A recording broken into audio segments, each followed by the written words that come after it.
Okay, so because we're getting close to the end of the term here, right? We only have 5 class meetings remaining after this one. I do want all of you to be thinking about your final papers. So if you have not yet decided on what you want to write about, it's probably a good idea to get those wheels turning at least, right? So, if you want to talk through an idea, please do come and talk to me. Also, once you've figured out what you want to write about, I want to remind everybody, as a starting point for your research, right? I post bibliographies on Georgia View in the folders for each individual text or sort of discussion point that let you know what sources I've consulted in preparing for class. So you can certainly use those as a starting point as well. Now there are also a couple things to be aware of as you're doing your research for this course, because everything we're looking at is in translation. Sometimes things aren't transliterated into English in quite the same ways. So today's poet, for example, right? The name he's given in the anthology is Weibo.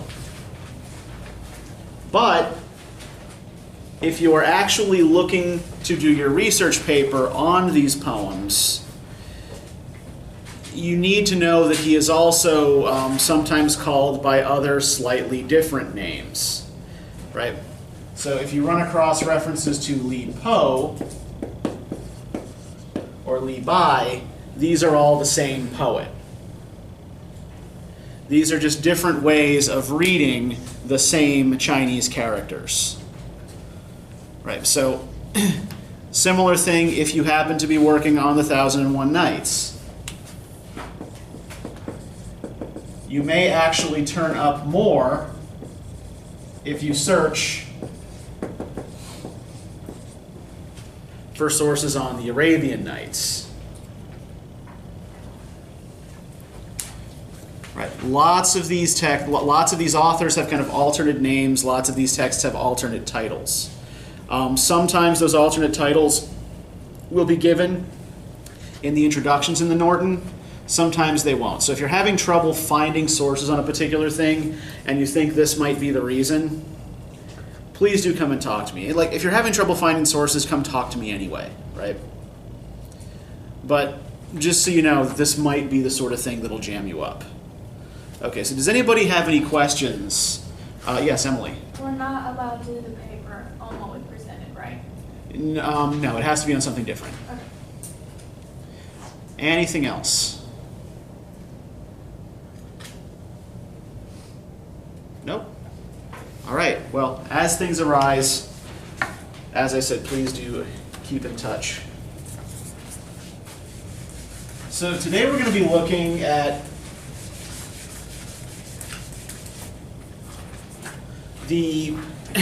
probably the characteristic poet of what is sometimes referred to by Western historians as medieval China, but I actually really kind of dislike that formulation. Right? The term medieval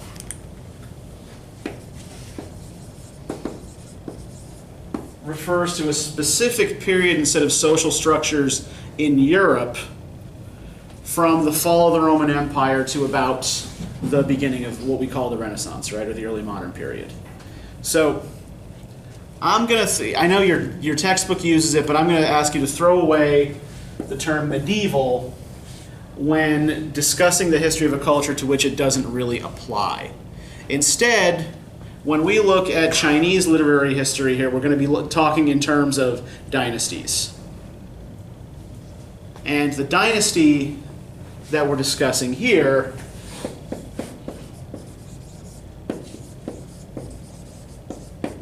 is the Tang. You'll sometimes see this spelled also with a little apostrophe after the T. The Tang Dynasty lasted from the 7th into the 10th century and is often regarded as a kind of cultural high water mark. right? So while medieval Europe is mired in tiny little petty kingdoms, having these little conflicts, right? Intermittent religious wars, very, very weak centralized states. China is a unified, prosperous, and relatively harmonious empire that is producing much of its best art and music in this period. Right. This is part of the reason why I don't like the term medieval for talking about this period. Like, it's a completely different set of circumstances. Now, one interesting thing that happens in the Tang Dynasty, right? Let's think back to when we talked about the Analects and the Tao Te Ching, right? When we talked about Confucianism,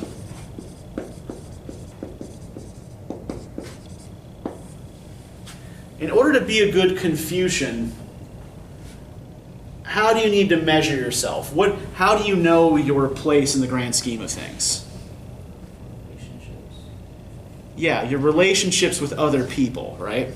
What's most important is society and where you fit into that society.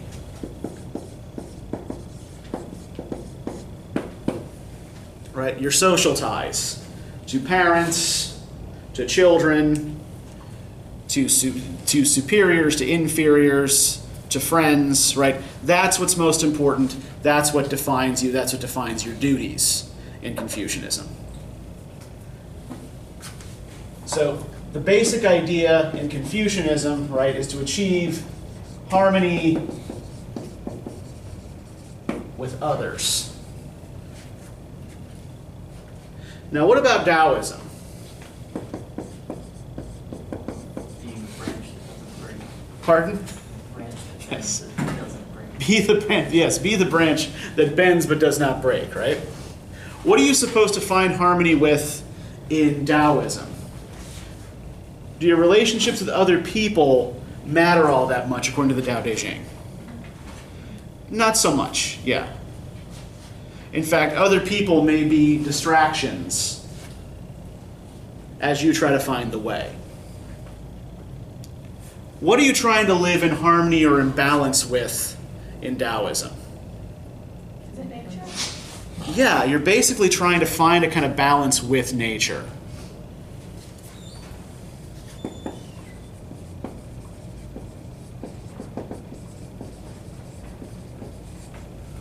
And while Confucianism is social, Taoism tends to be much more individualistic in practice. Now, in the early Tang period, a third belief system, which is in some ways compatible, particularly with Taoism, is promoted within China as well.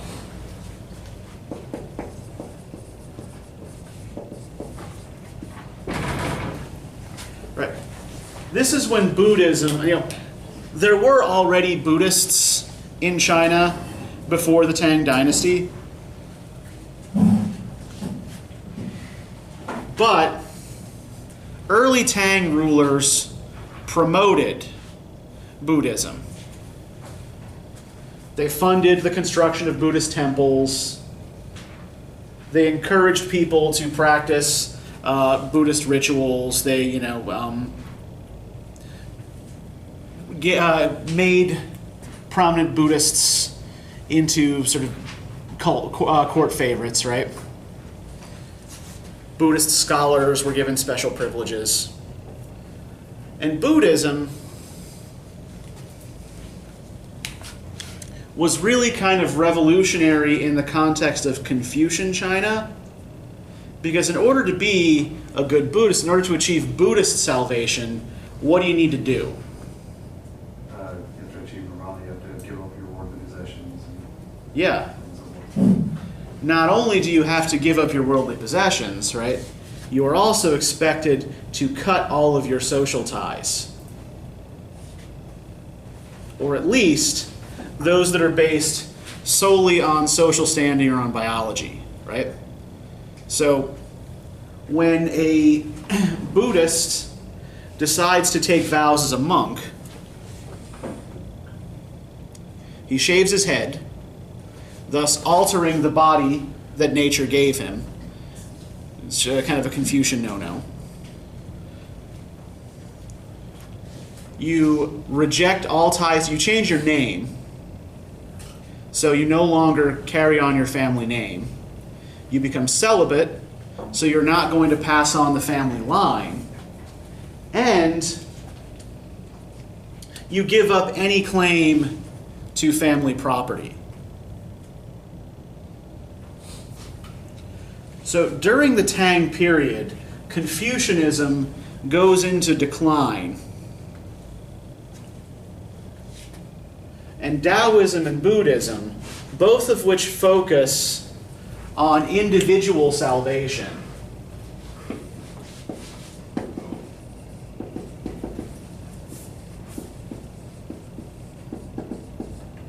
and which celebrate the hermit and the monk as ideals, become politically and culturally very fashionable.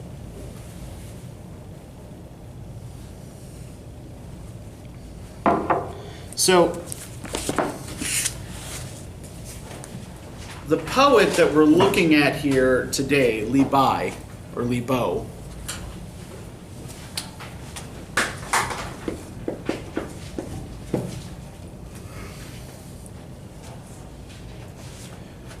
we have relatively little reliable historical information about. There's stuff about him that people have tried to extract over time from his poems. Right. For example, we don't know for sure that Li Bo was an alcoholic, but he sure as hell writes about wine a lot. Right. There's a story of his death that focuses on three of the most common images in his poems, right? The moon, a river, and wine. And supposedly he got so drunk one night that he saw the reflection of the moon in the river, and he tried to embrace it and fell in and drowned. There is no evidence that this actually happened. He was also known for his attachment to Daoist alchemy, and so probably died from ingesting too much mercury. That's one of the fun things about Tang Dynasty Taoism, right, is that it's very much tinged with magic and sorcery. The goal for a Taoist in this time was to, much like, this is probably influenced by Buddhism, in the introduction of Buddhism, the goal was to try to transcend your weak, ephemeral, mortal form and turn yourself into an immortal. And so, in order to do that, you would often consume things that you knew were poisonous, like, say, lead and mercury. Because by poisoning this body, you would be strengthening your immortal, transcendent body. Li Bo's not around to ask how that worked out for him. But that was the goal, right? Transcendence of the mortal world, of the mortal form. And so one of his other characteristic images is of climbing a mountain. And this is meant to represent that Taoist progress towards transcendence. All right, so things we do know about Li Bo. That he was very well read. We can see this from the number of literary and historical allusions that he makes in his poems. There are allusions that wouldn't mean much to us, but that would have meant a hell of a lot to a Tang Dynasty contemporary. We also know that despite being very well educated, he never took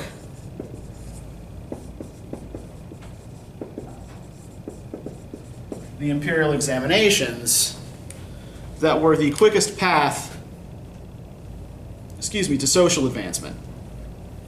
Right, I think we talked a little bit about this when we talked about Confucius, right? That if you wanted to get ahead in Chinese society, you studied poetry, you studied history, you studied ritual, you studied rhetoric, and at the end of your studies, you took a test, which included, for some time, the spontaneous composition of a poem. And if you did well on the test, then you would get a place somewhere in the imperial bureaucracy. And this would provide you with a job, with standing, and with access to influential people. So particularly from a Confucian point of view, this is a very, very important sort of thing to do. There are a couple of reasons why Weibo might not have done so, despite being of the right social class to do it and the right educational background. One is that, as a Daoist, he rejects all this shit.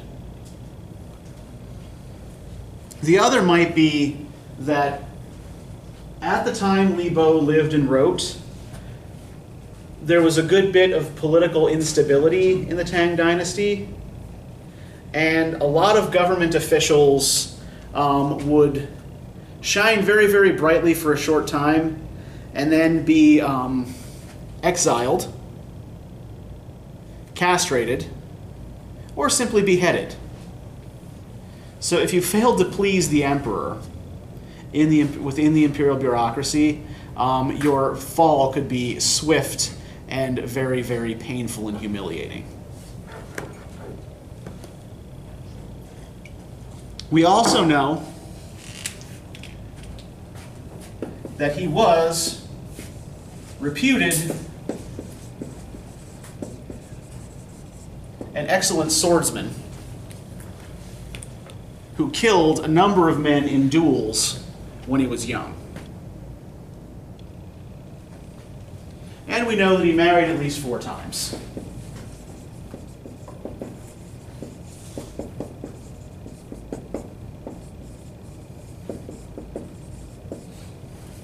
Though we don't really know too much about what became of all 4 of those Mrs. Lees. So, in Chinese literary history, he's developed this kind of reputation as a sort of doomed romantic figure.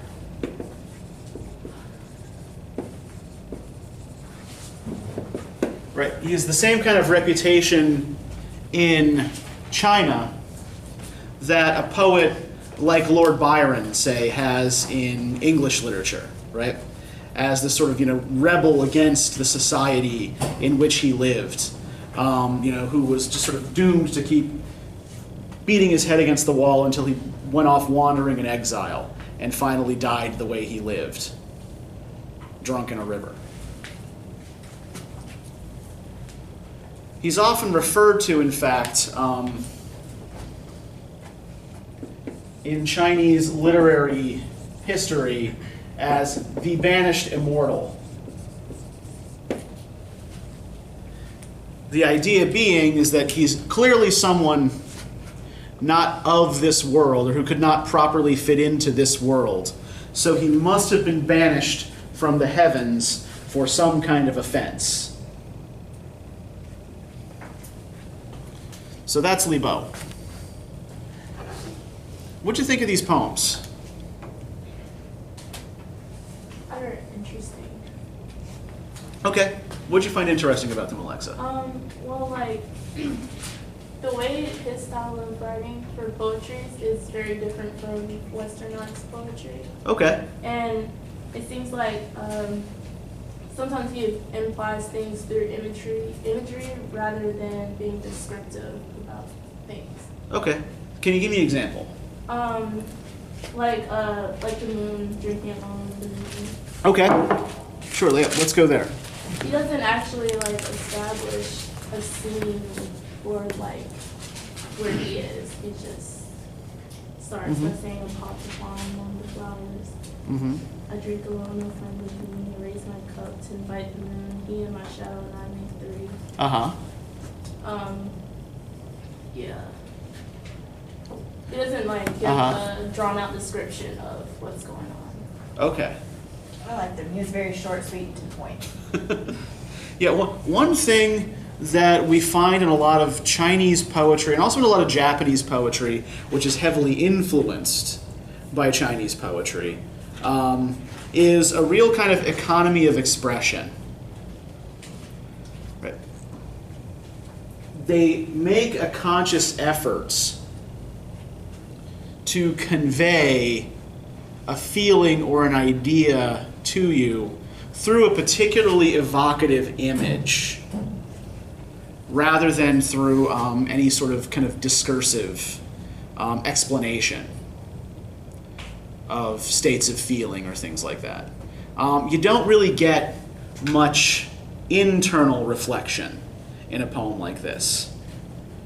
The way the poet feels, or what the poet thinks, is conveyed largely through these kinds of externals. And a lot of these externals are conventional. For example, this favorite image of Weibo's, the wine that flows so freely in his poetry, to a Chinese reader in this time would convey a couple of things. One, luxury. Wine was expensive. Not only was wine expensive, it was arguably a waste of resources that you could use for making food. So wine is a luxury, it's an extravagance.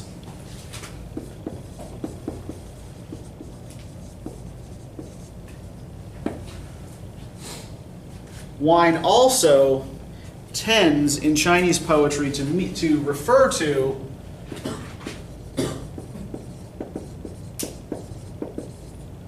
companionship.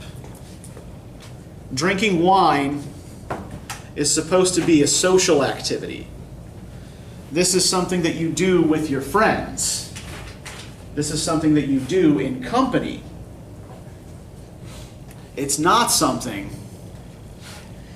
that you're supposed to do by yourself. Wine is something to be shared.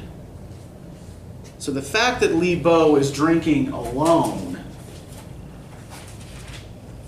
is itself a kind of subversion of the typical meaning of this symbol.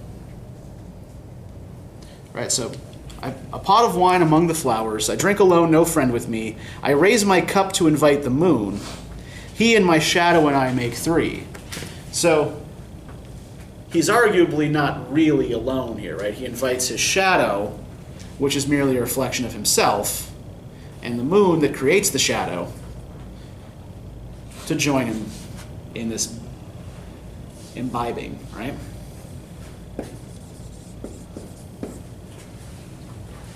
The moon does not know how to drink. My shadow mimes my capering. But I'll make merry with them both, and soon enough it will be spring. The moon does not know how to drink. My shadow mimes my capering. So what that the moon doesn't know how to drink? Given the conventional meaning of the wine symbol, what does this tell us? Yeah.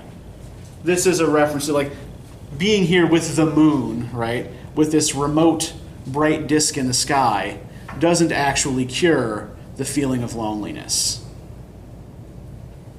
And what about the shadow? What does the shadow do? Yeah, all it can do is imitate his movements. So the moon remains remote, shadow can only imitate, can only mime. But I'll make merry with them both, and soon enough it will be spring. Now, spring is also a kind of conventional trope in a lot of Chinese poetry. Now, in Western poetry, what does spring typically mean? What does it refer to? Flowers and sunshine. Rebirth. Flowers and sunshine and rebirth, right? Yeah. This is the season when everything starts anew, right? Planting season. The green comes up out of the earth. When spring is described in Chinese poetry, it's actually meant to evoke a feeling of sadness, believe it or not. Because while all of that beauty of nature comes up in the spring, right? Everything is reborn. It's going to be reborn for a short time only. So spring in Chinese poetry usually refers to ephemeral beauty, beauty that fades, beauty that's not going to last. It's here for an instant and then gone. Now, it might also be a good idea to think about what the moon represents as well. Not only is it a remote object up in the sky, but the Chinese calendar is lunar. So the moon also measures the passage of time.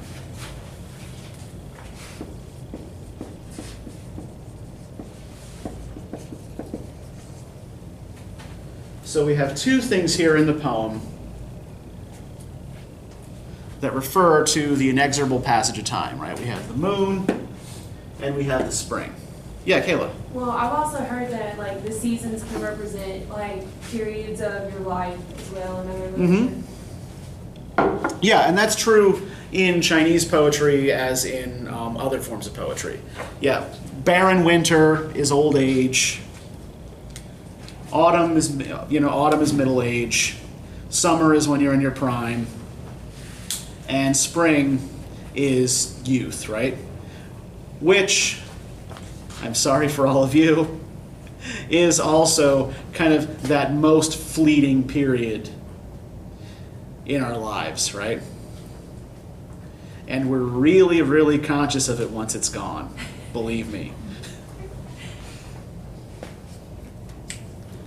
Yeah, so yes, it can also refer to youth, but it has those same sorts of connotations, right? Of youth that is beautiful in the now and is going to wither and fade. Good times. I sing, the moon moves to and fro. I dance, my shadow leaps and sways.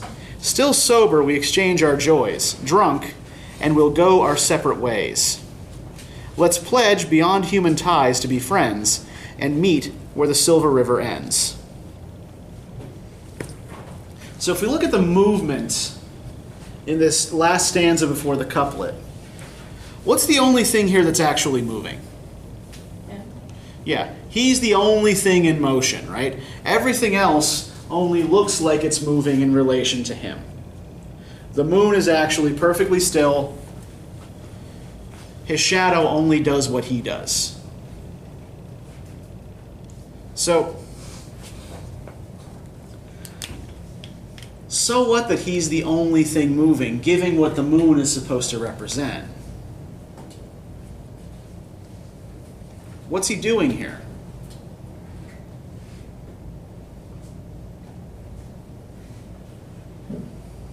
I thought he was having a good time. He seems to be, right?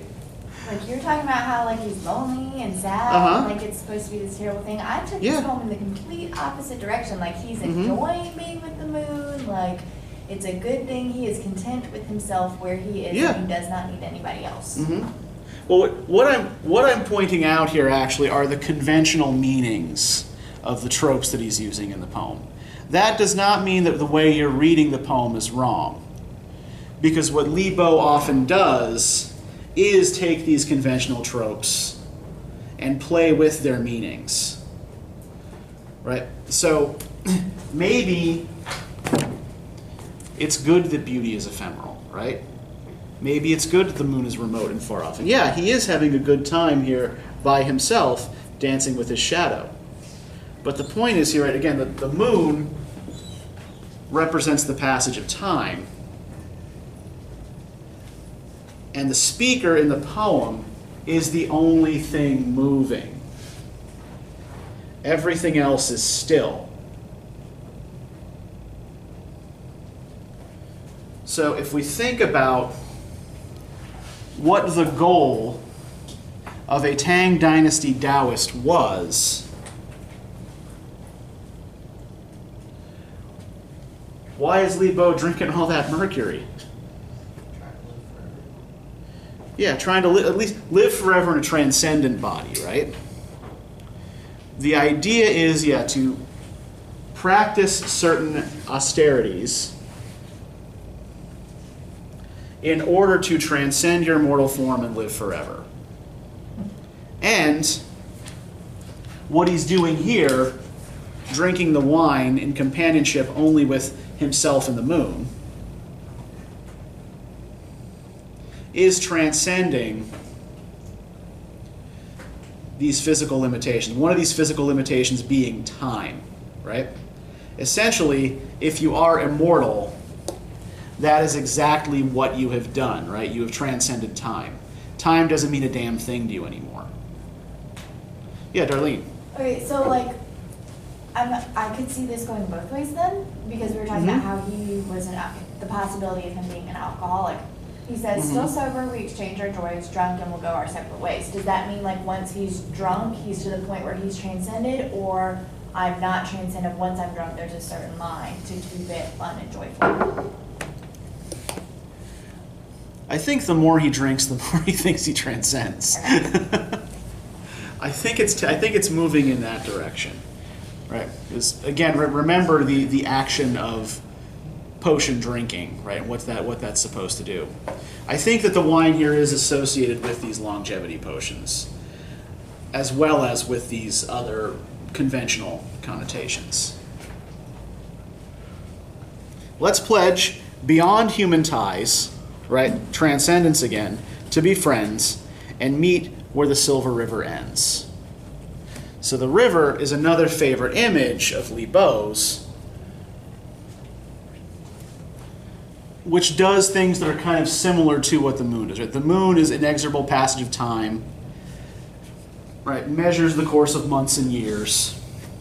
And a river flows inexorably in one direction. So where that river ends, right, the end point of time, the end point of distance, the sorts of things that once you're a transcendent immortal, you don't care about anymore.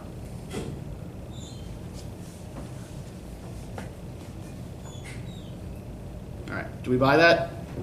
Well, you could kind of read it as like a liminal space too, because it Okay. really dumps into the ocean. So you can kind of read it as transcendence there. Okay, yeah. And remind everybody, since it's been a while since we've used this word, I think, what liminal means, what a liminal space is. Where two spaces meet like a shore of ocean Mhm. and the water, or like the horizon and the earth. Yeah, exactly, yeah. This is a place where water and land meet, a place where river and ocean meet. So it is one of those sort of nowhere kind of spots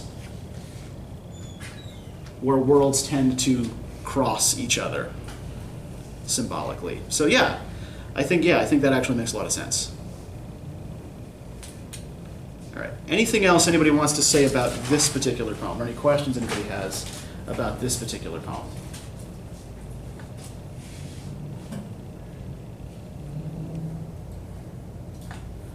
All right, well, let's move on to another. Which one do you guys want to talk about? Oh yeah, Will. Just a random question. What exactly is hoarfrost in the quiet night?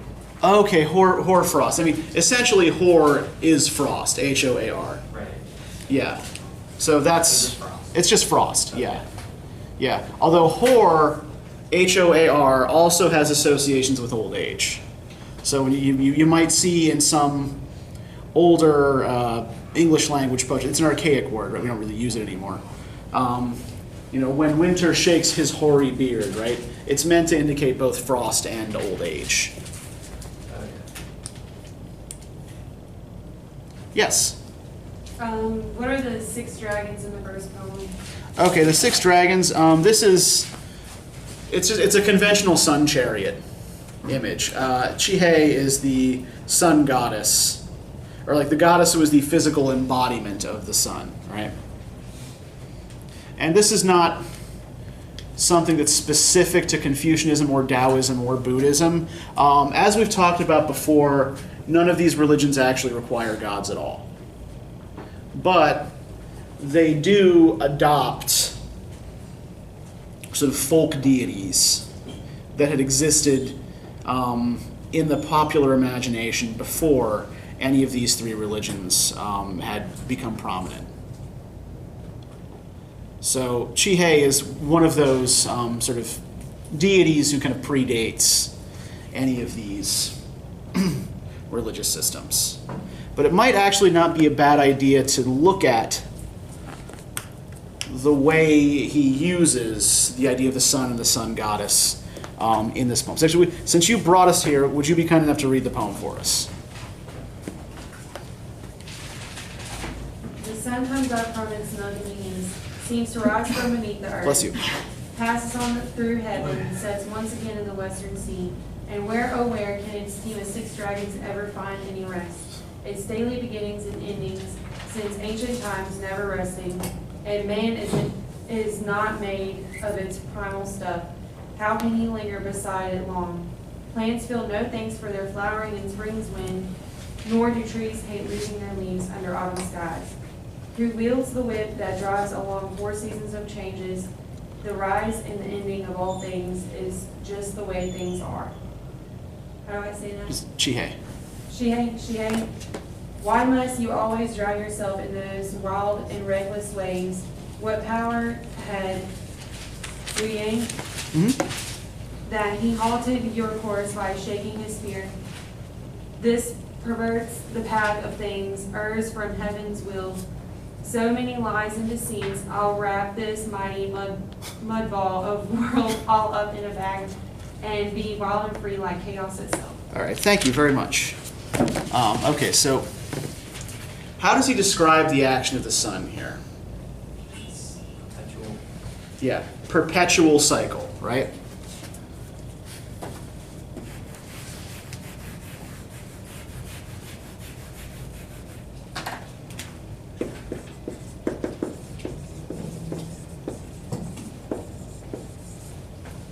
And he's also anthropomorphized it, right? So he's turned it into a sort of humanized image, right? That it's, okay, it's a chariot driven by a goddess, hauled by 6 dragons.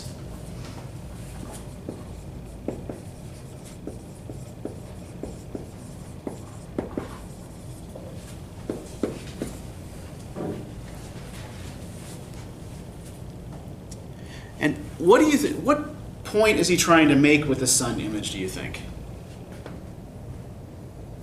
Time doesn't stop. Okay, yeah. Day in, day out, same thing happens, right?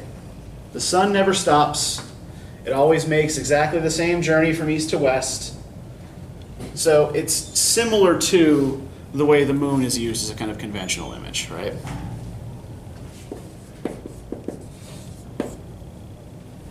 Eternal passage of time. But on the one hand, it is both linear time, right? Chronological time, but it's also eternal because it's perpetual. Right? He's linking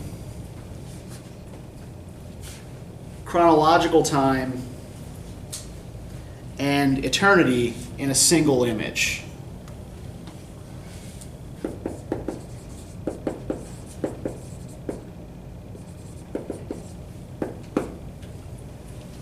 And then what purpose is served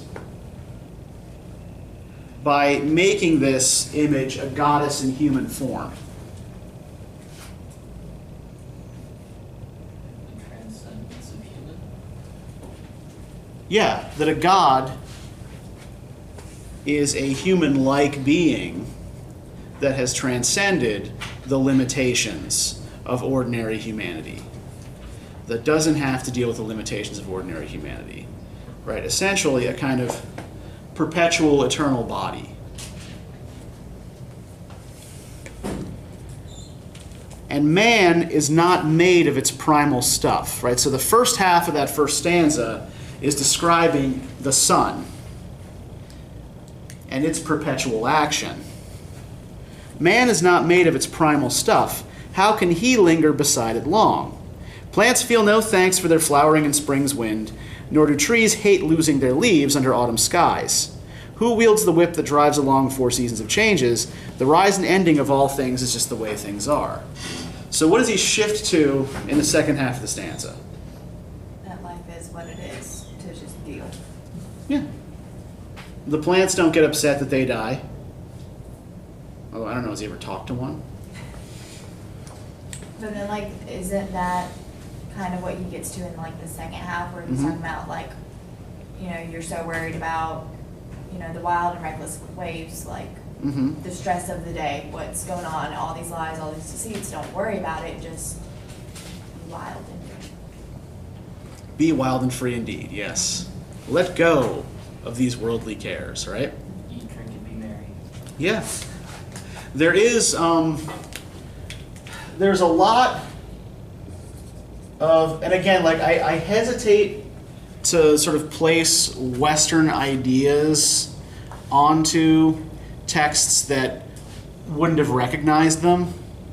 But there is a lot of what we call like a Carpe Diem theme in Tang Dynasty poetry. Right? Everybody knows what Carpe Diem means? It's Latin for seize the day, yeah. Now, in Western poetry, this usually has a kind of sexualized implication, right? I don't know if any of you have ever read, there's a poem by Andrew Marvell, a very famous 17th century poem. It's called To His Coy Mistress. And the basic point of the poem, right, is like, look, if you and I had perpetual time to be together, right, I would take things slowly and worship you the way you deserve to be worshipped.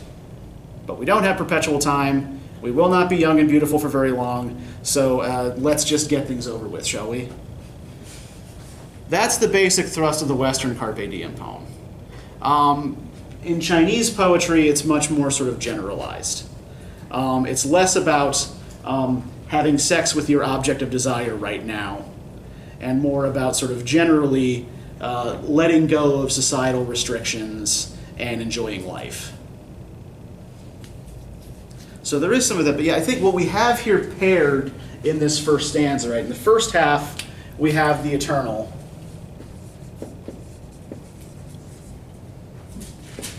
And in the second half, we have again the ephemeral, right? We have that which is permanent juxtaposed against that which is going to fade. Chihei, Chihei, why must you always drown yourself in those wild and reckless waves? So while the sun pursues its course the same way every day, why does it matter that the waves in which the sun chariot drowns at the end of the day are wild and reckless? We've got something that follows this very, very steady course across eternity that every day descends into the wild and reckless. What does this suggest the natural tendency of all things is towards? Chaos. Back to Ovid, right? Similar idea. Even the orderly sun in its perpetual cycle drowns itself nightly in the roiling sea. So chaos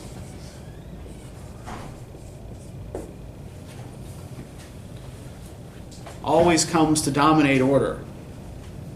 Right. What power had Liu Yang that he halted your course by shaking his spear, right? This is very similar to the story of Joshua, and I think it's the book of, is it the book of Numbers?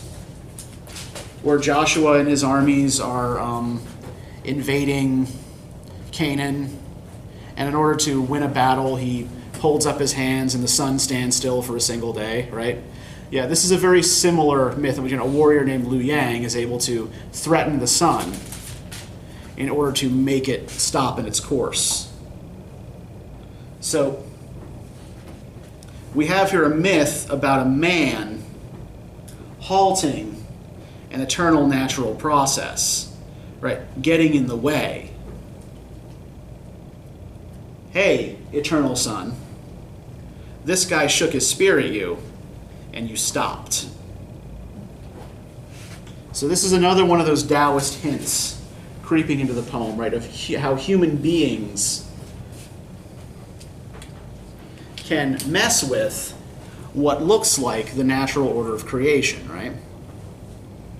That it's in fact possible for human beings to stop nature in its tracks.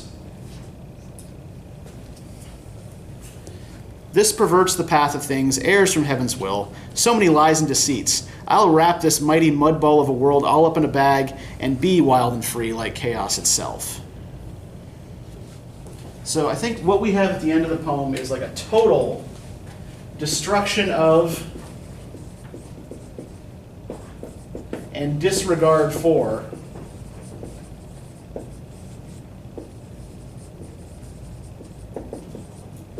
regularity. Right. Being regular, orderly, stable, and sober in your habits is no path to immortality or transcendence. If you actually want to make it all the way up that celestial mountain,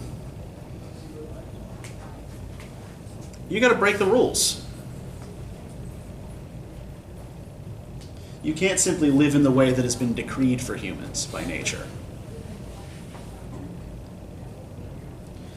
Embrace the wild and free. Do what you want. Wrap up the world in a bindle and become a great celestial hobo.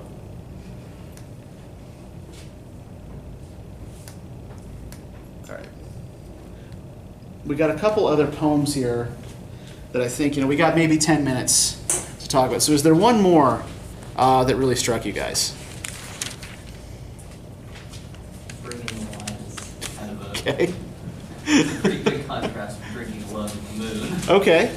How so? Where do you think it's a contrast with drinking alone with the moon? Well, down there near line 25, Hey Master Chen and Ho Danchi bringing in the wine, and so he has friends drinking with him now. Yeah. This describes a social gathering, not the sort of lone search for whatever it is he's searching for when he's drinking by himself at the moon, right? What is the state that drunk and never sober up? Well, and this is another actual, this actually allows us to point to another conventional poetic association with wine. For a Chinese poet, wine also means inspiration.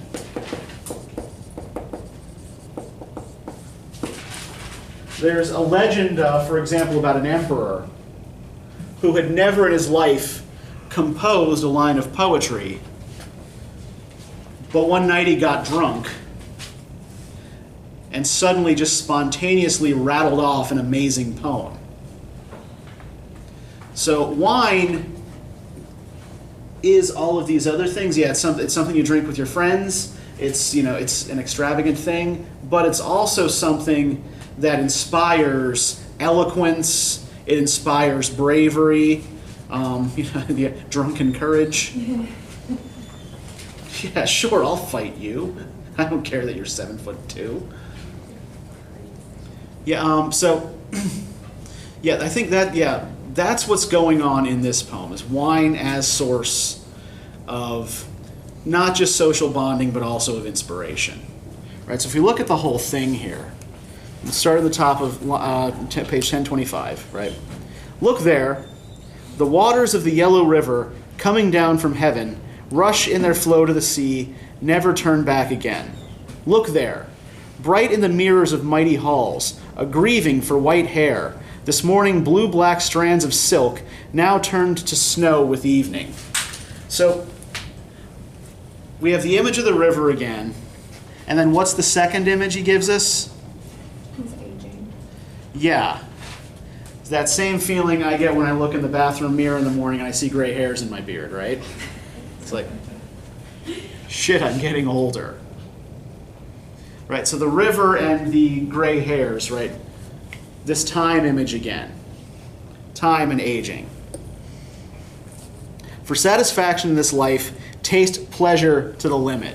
And then we're shifting to this Carpe Diem theme. Right? The river's always going to flow. Your hair is going to go gray. So taste pleasure while you can. And never let a goblet of gold face the bright moon empty. Heaven bred in me talents, and they must be put to use. I toss away 1,000 in gold, it comes right back to me. So boil a sheep, butcher an ox, make merry for a while, and when you sit yourself to drink, always down 300 cups. Hey, Master Chen, ho dang we, bring in the wine, keep the cups coming, and I'll sing you a song. You bend me your ears and listen, the bells and the drums, the tastiest morsels. It's not these that I love. All I want is to stay dead drunk and never sober up. The sages and worthies of ancient days now lie silent forever, and only the greatest drinkers have a fame that lingers on. Once long ago, the Prince of Chen held a party at Pingle Lodge. A gallon of wine cost 10,000 cash.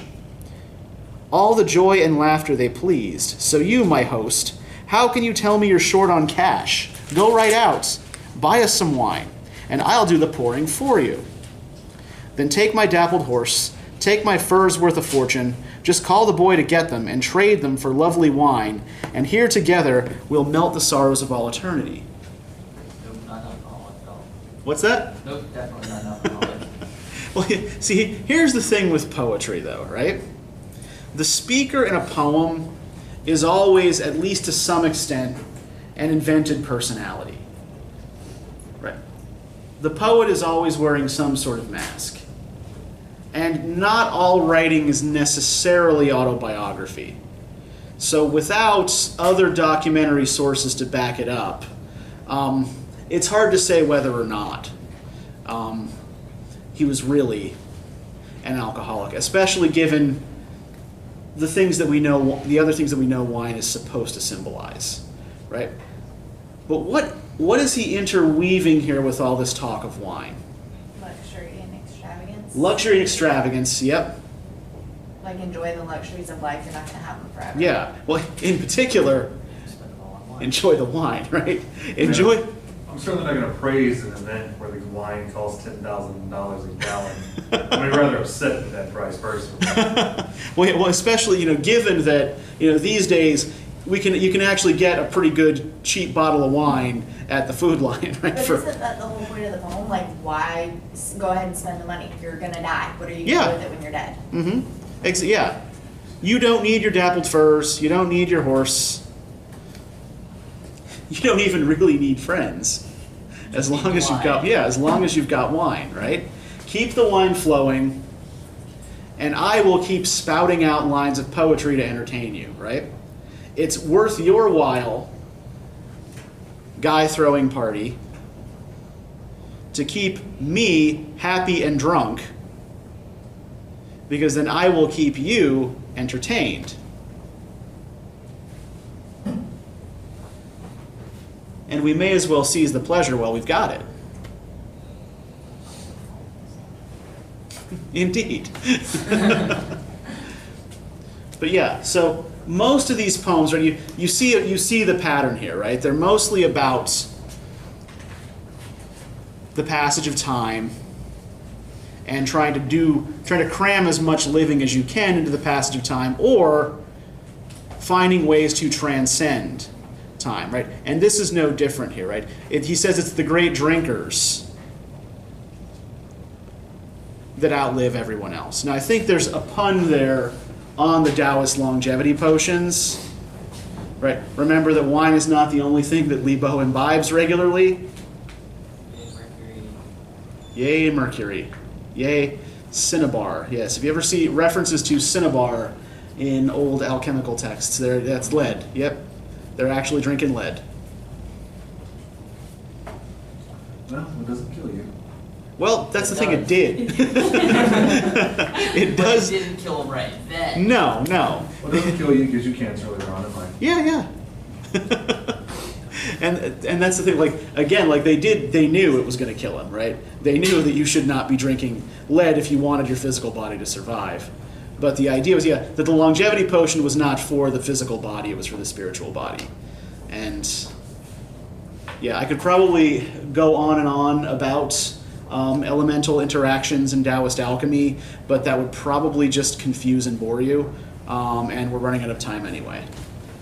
So, does anybody have any further questions about any of this? I have a question regarding papers. Go for it. Material that's covered in class, if we want to incorporate that into our papers, how would we cite that? By and large, you can consider that common knowledge. Okay. Because at least if you're paying attention and taking notes, all of you know that. Okay. All right, anything else? All right, then go ahead and turn in your in-class writings. I'll give you back your last ones. Oh, and I have